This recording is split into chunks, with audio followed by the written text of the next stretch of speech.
I'm so late to making this video. It's been about 2 months. I said there was gonna be a part 2 to Füli's recovery, but life got in the way, got really busy, had puppies to home.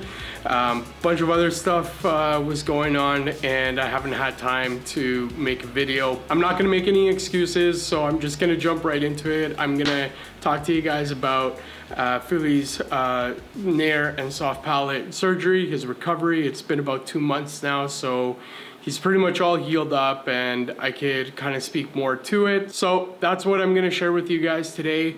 But we do have to go to my mom's. I gotta drop off some medication for my sister's dog. Okay, so it's 11:15 right now. I gotta get going. I'm wasting a lot of time. I don't wanna hit traffic. Füli's gonna roll with me, so let's do this.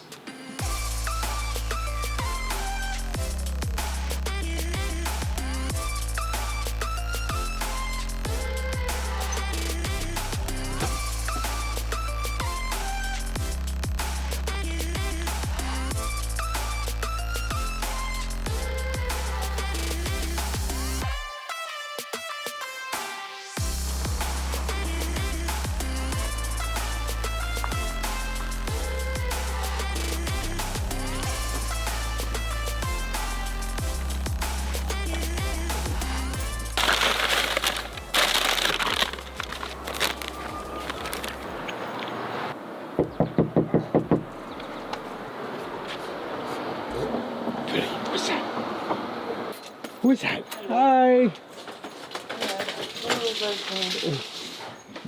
See. Oh, hi. Hi. Hi.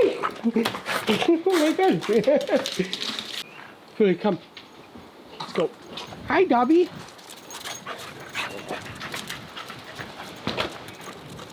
Oh, you guys are so excited to see each other. Oh. Doesn't look like we'll be swimming today. Can you guys go somewhere else and play? You guys are so noisy. Yeah, okay. Oh, this is my sister's dog, Dobby. Hi. Hi. Oh, I think I just kissed the inside of your mouth. All right, I love you too, buddy. Yes. Okay, go play over there. Go, go, go, go, go. Okay, so let's jump into this video. So I'm just gonna talk to you guys kind of about Füli's recovery after his soft palate and nair surgery. After we got home from the vet, he was still pretty groggy and tired from all the medication that he's been under and all the anesthetic that he was given. He wasn't really up for anything. I put him in a separate room away from all the other dogs, away from Füli, just so he wouldn't get excited. Now, I did feed him when he got home.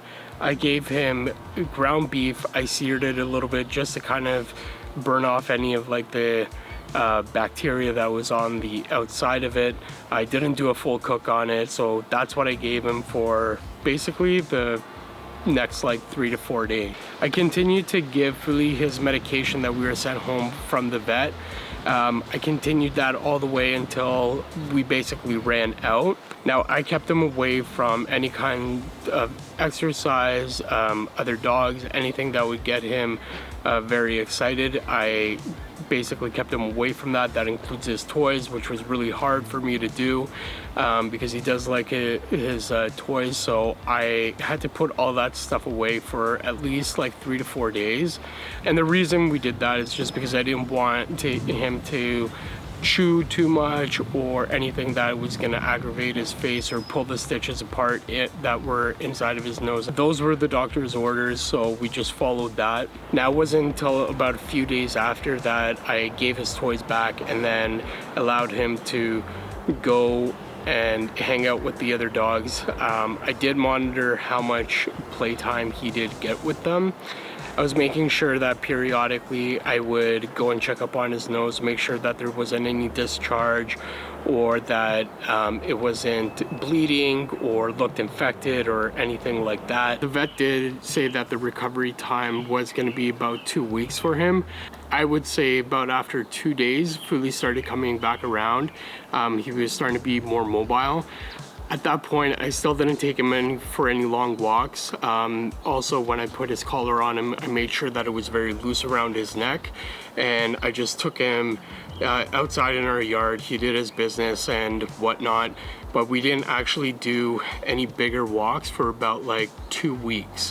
What I noticed that after his surgery, his nose got really dry, so I put like cream on it, coconut oil, just to kind of help keep his snout hydrated. There was a lot of stitches like in his nose. Those were gonna dissolve and fall out on their own.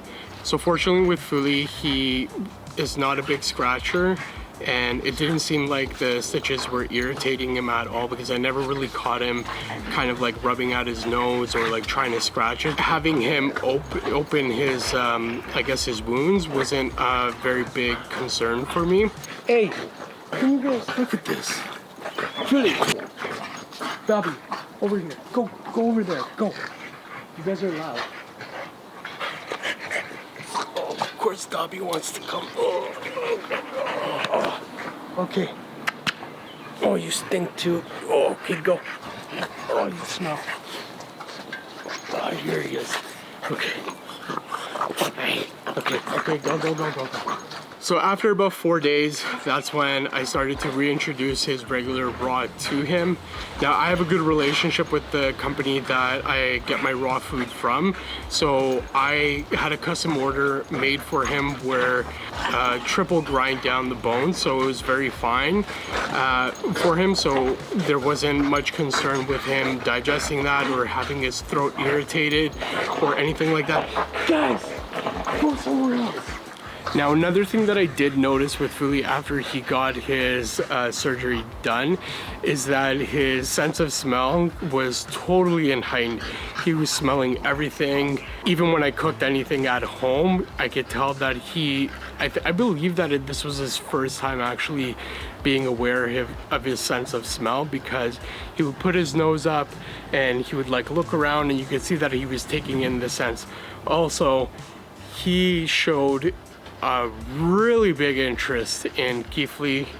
All the female dogs that we came across, you know, he was sniffing them a lot, and then he would actually even try to mount them, which is totally not like him. Many of you have been asking me on Instagram or comments from the previous video is that if insurance covered it and how much it actually cost.